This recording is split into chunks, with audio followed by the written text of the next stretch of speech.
안녕하세요. 공부하는 법돌이입니다. 2023년 2월 4주차 행정법 옳은 지문으로 복습하기입니다. 1번 지문입니다. 의무이행 심판은 당사자의 신청에 대한 행정청의 위법 또는 부당한 거부 처분이나 부작위에 대하여 일정한 처분을 하도록 하는 행정심판이다. 2번 지문입니다. 임시처분제도는 행정심판법 제30조 제2항에 따른 집행정지로 목적을 달성할 수 있는 경우에는 허용되지 아니한다. 3번 지문입니다.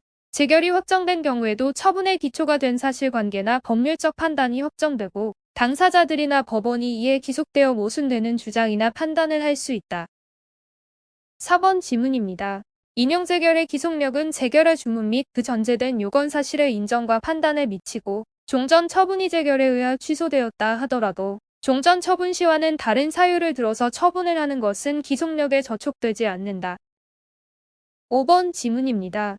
취소 심판에서도 항고소송과 마찬가지로 처분청은 당초 처분의 근거로 삼은 사유와 기본적 사실관계가 동일성이 있다고 인정되는 한도 내에서만 다른 사유를 추가 또는 변경할 수 있다. 6번 지문입니다. 소송 계속 중 처분청이 행정처분을 직권으로 취소하면 그 처분은 더 이상 존재하지 않게 되어 소이익이 없지만 예외적으로 취소를 통해 회복되는 권리나 이익이 남아있는 경우에는 그 처분의 취소를 구할 소의 이익이 인정된다. 7번 지문입니다. 행정청이 영업자에게 행정제재를 한 후 그 처분을 영업자에게 유리하게 변경하였고 그 변경 처분에 의해 유리하게 변경된 내용의 행정제재가 위법하다고 소를 제기한 경우 제소기간의 준수 여부는 변경 처분의 기준이 아닌 변경된 내용의 당초 처분을 기준으로 판단한다. 8번 지문입니다. 행정처분의 무효 확인을 구하는 소에는 원고가 그 처분의 취소를 구하지 아니한다고 밝히지 아니한 이상 그 처분이 만약 당연 무효가 아니라면 그 취소를 구하는 취지도 포함되어 있는 것으로 보아야 한다. 9번 지문입니다. 과징금 납부명령과 같이 행정청의 제재 처분에 재량이 인정되는 행위에 대하여 재량하자가 인정되는 경우에는 재량권의 범위 내에서 어느 정도가 적정한 것인지 판단할 수 없으므로 일부의 위반 행위를 기초로 한 과징금액의 산정 자료가 없는 경우에는 그 전부를 취소해야 하고 일부 취소는 허용되지 아니한다. 10번 지문입니다. 당사자의 신청에 대한 행정청의 거부 처분이 있는 경우에는 행정청이 당사자의 신청에 대하여 상당한 기간 내에 일정한 처분을 하여야 할 법률상 응답 의무를 이행하지 아니함으로써 야기된 부작위라는 위법 상태를 제거하기 위하여 제기하는 부작위 위법 확인 소송은 허용되지 아니한다. 11번 지문입니다. 병역법상 지방병무청장의 병역처분 공기업준정부기관 회계사무규칙에 의한 한국전력공사의 부정당업자 제재 처분 및 부청장의 주택건설사업계획 승인 처분은 항고소송의 대상이 된다. 12번 지문입니다. 행정청의 상수원 보호구역 변경 처분에 대해 그 상수원으로부터 급수를 받는 인근 지역 주민은 해당 처분에 대한 취소를 구할 법률상 이익이 인정되지 않는다. 13번 지문입니다. 법률상 보호되는 이익이란 당해 행정처분의 근거 법률에 의하 보호되는 직접적이고 구체적인 이익을 말하고 제3자가 당해 행정처분과 관련하여 간접적이거나 사실적 경제적인 이해관계를 가지는데 불과한 경우는 여기에 포함되지 아니한다. 14번 지문입니다.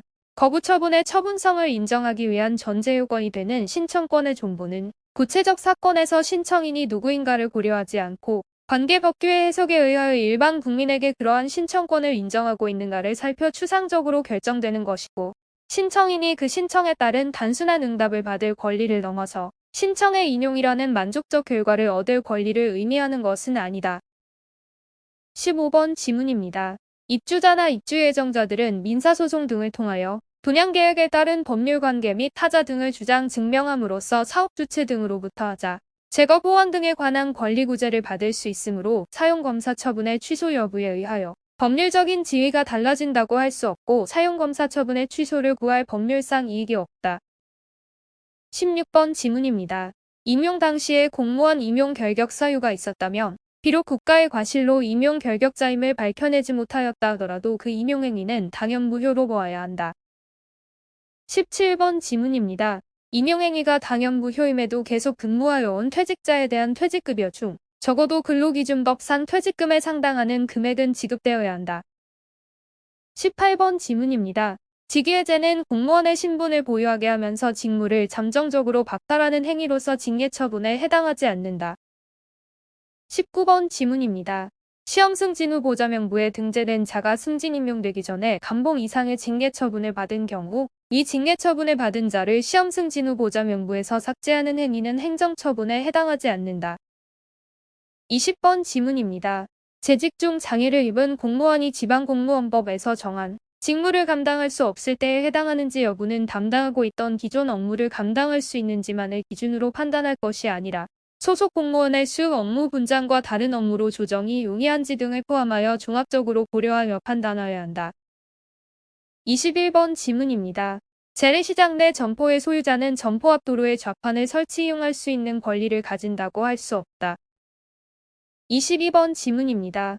해안도로 및 해변도로가 개설되고 녹지 공간이 조성됨으로써 어선어업자들이 해수욕장의 백사장 등에서 어선을 양육 정막하거나 어구의 수리보관 등을 하는 것이 불가능함에 따른 피해는 특별한 사정이 없는 한 손실보상의 대상이 될 수 없다. 23번 지문입니다. 도로의 특별 사용은 반드시 독점적, 배타적인 것이 아니라 그 사용 목적에 따라서는 도로의 일반 사용과 병존이 가능한 경우도 있고 이러한 경우에는 도로 점용 부분이 동시에 일반 공중의 교통에 공용되고 있다고 하여 도로 점용이 아니라고 말할 수 없다. 24번 지문입니다. 국유재산의 관리청이 행정재산의 사용수익을 허가한 다음 그 사용수익하는 자에 대하여 하는 사용료 부과는 순전히 사경제 주체로서 행하는 사법상의 이행 청구라 할 수 없고 항고소송의 대상이 되는 행정처분이라 할 것이다. 25번 지문입니다. 하천의 점용허가권은 특허에 의한 곡물사용권의 일종으로서 하천의 관리 주체에 대하여 일정한 특별 사용을 청구할 수 있는 채권에 지나지 아니하고 대세적 효력이 있는 물권이라 할 수 없다. 26번 지문입니다. 과세처분 이후 과세의 근거가 되었던 법률 규정에 대하여 위헌 결정이 내려진 경우 그 조세채권의 집행을 위해 새로운 체납 처분에 착수하거나 이를 속행하는 것은 당연 무효로 보아야 한다. 27번 지문입니다. 행정청이 어느 법률관계나 사실관계에 대하여 어느 법률의 규정을 적용하여 행정처분을 한 경우에 그 법률관계나 사실관계에 대하여는 그 법률의 규정을 적용할 수 없다는 법리가 명백히 밝혀져 해석의 다툼의 여지가 없음에도 행정청이 그 규정을 적용하여 처분을 한 때에는 하자가 중대하고 명백하다. 28번 지문입니다. 행정청이 청문서 도달기간을 다소 어겼다 하더라도 당사자가 이에 대하여 이해하지 아니한 채 스스로 청문일에 출석하여 그 의견을 진술하고 변명하는 등 방어의 기회를 충분히 가졌다면 청문서 도달기간을 준수하지 아니한 하자는 치유되었다고 볼 수 있다. 29번 지문입니다. 선행처분인 소득금액 변동 통지의 하자가 존재하더라도 당연 무효 사유에 해당하지 않는 한 그 하자는 후행처분인 소득세 납세고 지처분에 그대로 승계되지 아니한다. 30번 지문입니다. 도시계획시설인 주차장에 대한 건축허가 신청을 받은 행정청으로서는 건축법상 허가 요건뿐 아니라 그에 의제되는 국토의 계획 및 이용에 관한 법령이 정한 도시계획시설 사업에 관한 실시계획인가 요건도 충족하는 경우에 한하여 이를 허가해야 한다. 31번 지문입니다. 주된 인허가에 의해 의제된 인허가는 통상적인 인허가와 동일한 효력을 가지나 부분 인허가 의제가 허용되는 경우 의제된 인허가의 취소나 철회가 될 수 있으므로 이해관계인이 의제된 인허가의 위법함을 다투고자 하는 경우에는 의제된 인허가 처분을 항고소송의 대상으로 삼아야 한다. 32번 지문입니다. 행정청이 주택법상 주택건설사업계획을 승인하면 국토의 계획 및 이용에 관한 법률상의 도시군관리계획 결정이 이루어진 것으로 의제되는데 이 경우 도시군관리계획 결정권자와의 협의 절차와 별도로 국토의 계획 및 이용에 관한 법률에서 정한 도시군 관리계획 위반을 위한 주민 의견 청취 절차를 거칠 필요는 없다. 33번 지문입니다. 행정청이 건축불허가 처분을 하면서 그 처분 사유로 건축불허가 사유뿐만 아니라 그 의제의 대상이 되는 형질변경불허가 사유나 농지전용불허가 사유를 들고 있다고 하여 그 건축불허가 처분 외에 별개로 형질변경불허가 처분이나 농지전용불허가 처분이 존재하는 것은 아니다. 오늘 준비한 내용은 여기까지입니다. 마지막으로 여러분의 구독과 좋아요는 큰 힘이 됩니다. 공부하는 벽돌이었습니다. 감사합니다.